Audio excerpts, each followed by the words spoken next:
As human beings, many times we look at the obvious, right past the obvious, as if it isn't there. Isn't that true? Like we'll look right through a philosophy, a person who's lied to us 100 times and we stay with them, right? Like we'll look right through the reality and we'll stay stuck in a belief system that might be incorrect and even harmful. David Essel here. We expect everything to be permanent, right? We really do. No one thinks that their parents are going to die. Most of us don't think we're going to die. Most of us don't think that this relationship will ever end. But nothing is permanent. Everything is ever changing. And in the world of mental health, this philosophy is so hugely important. Now, I'm not saying that means that you don't suffer at the end of a relationship if you're the one that wanted it to keep going, right? That's just logical. But after a short period of suffering, what we have to do is examining, like, what is the suffering? So we say, what am I feeling? I'm feeling sad, I'm feeling alone, I'm feeling dejected, I'm feeling lost. My partner just ended the relationship, right? And then we go into, so with all those feelings and why are you feeling that way? Because we've been together for 10 years. I expected we were going to be together forever. I didn't even know there were problems going on. What can we do next? And this is where permanence and impermanence comes into being. If we say, well, if I look at the reality of life, nothing is permanent. I can then choose that I'm going to go work with a counselor or a therapist or a coach for a couple of weeks and clear up my sadness, because that's a natural part of human beings. If we can't clear it up on ourselves, right? Clear up the loss, clear up the rejection, clear all that up, because nothing is permanent. And most relationships do end. As a matter of fact, 50% of first marriages end, 2% of second marriages end, and something like 70% of third marriages end. So nothing is permanent.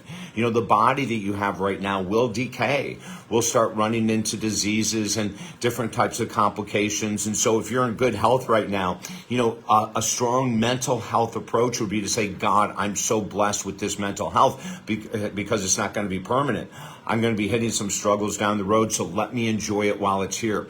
I'm so blessed to be able to walk. I know that as I age, I saw my parents get to a place where they were always in a wheelchair. Nothing is permanent, so let me appreciate that I can walk today. And let me put away that thought that something is going to be permanent. When we want something to never change, that's where suffering comes into play. And that's where this whole permanence, impermanence conversation is so important.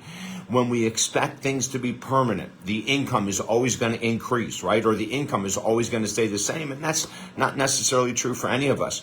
So if we get hung up on this must stay this way for me to be happy, then we're going against the natural laws of life, because everything will end, everything will decay, everything will change, right? What about the world of addictions? The world of addiction is impermanent. Right? It's ever changing. If you want it to be permanent and you want to stay addicted for life, you can. But in actuality, it's impermanent.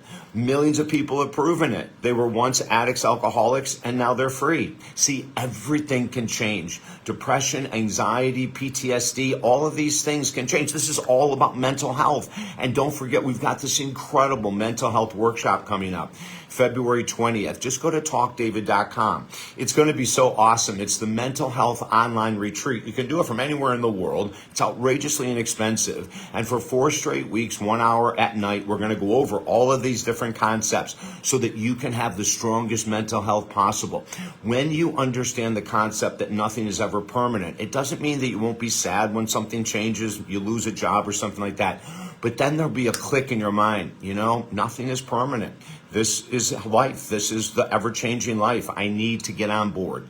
And once we get on board, we can take that suffering and minimize it and minimize it and minimize it and learn. If I can help you at all, reach out to me at talkdavid.com. We also have 5 books there for free. And the workshop, the mental health online retreat, is going to be amazing. Join today, talkdavid.com, and we will rock it for 4 straight weeks. Have a beautiful, beautiful day.